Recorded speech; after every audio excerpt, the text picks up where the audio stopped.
Hello' guys, কি খবৰ? আশা কৰোঁ ভালে আছে, মই ভালে আছোঁ। তো আজি চাব পাৰিছে, আজি 3 দিন হ'ল আমি অহা কামলৈ। তো আহি কেনে এদিন কাম কৰিলোঁ, যোৱাকালি কাম কৰিলোঁ, কৰি কেনে আজি ৰুমতে আছোঁ। তো ভাবিছোঁ যে ৰাস্তা ফালে ওলাই যাওঁ, ওলাই গৈছোঁ, চাইছোঁ যে এজন টমটম দি কেনে আম লৈ আহিছে।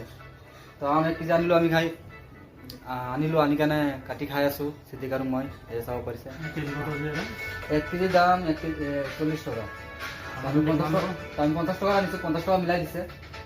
তো 1.5 কেজি দিছে না, 1.5 কেজি দিছে আমাক 50 টকাত। যিয়ে নহওক আমটো খাই আছোঁ, বহুত মিঠা, ধুনীয়া লাগিছে খাই। আৰু কোনে কোনে আম খাই ভাল পায় কমেণ্ট কৰি জনাব, আৰু ভিডিঅ'টো ভাল লাগিলে লাইক শ্বেয়াৰ কৰিব। তো আমাৰ কাম বৰ্তমান হৈ আছে ৰাতি নাইট ডিউটি হৈ আছে। তো দিনৰ কাম এতিয়া লোৱা নাই, ল'ম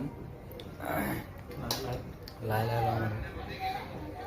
আৰু সিদ্দিকে ক'ব আমটো খাই আছে কেনেকৈ লাগিছে, টেঙা মিঠা কি কেনেকৈ আমটো? পুৰা মিঠা মিঠা, কম দামত পাই দাম কমেই কিন্তু মিঠা আছে তামাম না। সেইটো চাওক, দুইজন শেষ কৰি দিলোঁ খাই 1.5 কেজি আম, অলপ আছে।